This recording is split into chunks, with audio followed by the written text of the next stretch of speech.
अस्सलाम वालेकुम, आदाब। आज 24 अप्रैल को होने वाले अहम तारीख़ी वाक़यात पर नज़र डालते हैं। साथ ही साथ जानते हैं इस तारीख़ को दुनिया में आने वाले या इस दुनिया से गुजर जाने वाली अहम शख्सियात की शॉर्ट बायोग्राफी। रूस ने ओटोमन एम्पायर यानी सल्तनत उस्मानिया के खिलाफ आज ही के दिन 24 अप्रैल 1877 यानी 1877 को जंग का ऐलान किया था। रूस की फौज प्रोत नदी पर वाक़े ओगनी के करीब नौ तामीर शुदा एफल पुल के रास्ते रोमानिया में दाखिल हुई थी। इससे पहले रोमानिया ने रूसी फौजियों को तुर्कों पर हमला करने के लिए अपनी सरजमीन से गुजरने की इजाज़त दे दी थी, जिसके नतीजे में डेनियों पर रोमानिया के कस्बों पर तुर्की ने बमबारी की। रूसी ज़ेर क़यादत इत्तेहाद ने यह जंग जीत ली और तुर्कों को कुस्तुनतुनिया के दरवाज़ों तक पीछे धकेल दिया, लेकिन मगरबी यूरोपीय अजीम ताकतों ने ऐन वक्त पर मदाखलत की, जिसके नतीजे में रूस खुफकास के सोबों पर दावा करने में कामयाब हो गया और उसने बुर्जक के इलाके को भी जोड़ लिया। रोमानिया, सर्बिया और मॉन्टेनेग्रो की रियासतों, जिनमें से हर एक ने कुछ अरसे के लिए पूरी तरह से खुद मुख्तारी हासिल की थी, उन्होंने सल्तनत उस्मानिया से बाज़ाब्ता तौर पर आज़ादी का ऐलान किया।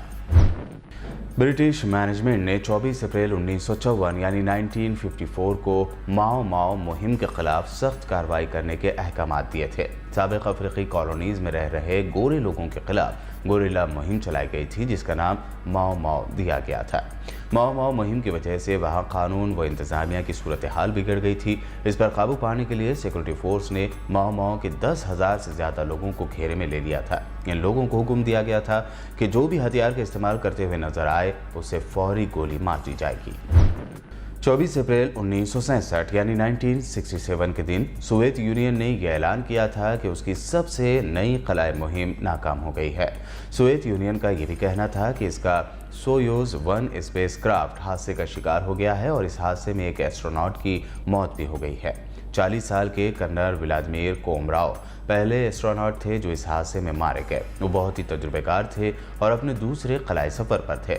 ज़मीन पर पहुंचने से पहले उन्होंने अपने साथ टेस्ट कामयाबी के साथ पूरे कर लिए थे, लेकिन लैंडिंग से कुछ सेकंड पहले ज़मीन के ऑर्बिट में दाखिल होने के फौरी बाद उनके स्पेस क्राफ्ट की रफ्तार कम करने वाले पैराशूट के तार उलझ गए थे।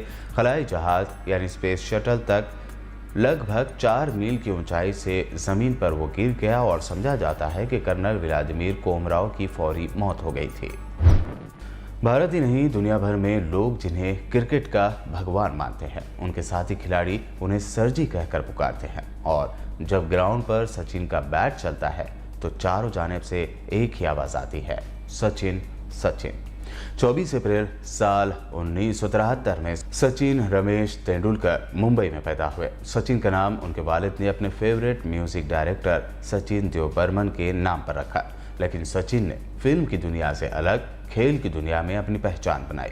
भारत के सबसे आला शहरी एजाज भारत रत्न से नवाजे जाने वाले वो सबसे पहले खिलाड़ी और सबसे कम उम्र शख्स भी हैं।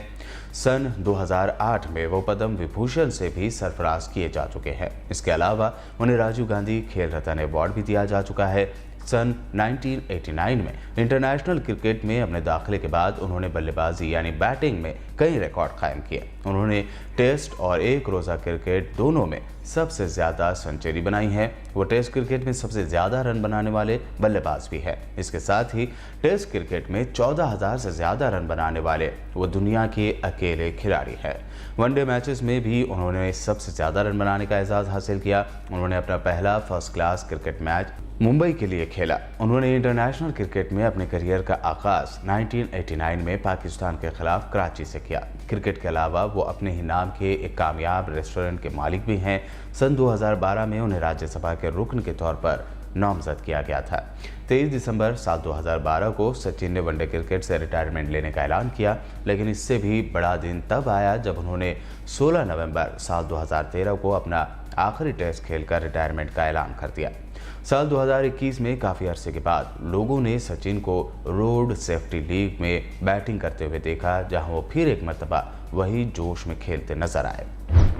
24 अप्रैल 2013 के दिन बांग्लादेश की राजधानी ढाका की राना प्लाजा इमारत मुनहदम हो गई तो उसमें 1138 लोगों की मौत हो गई।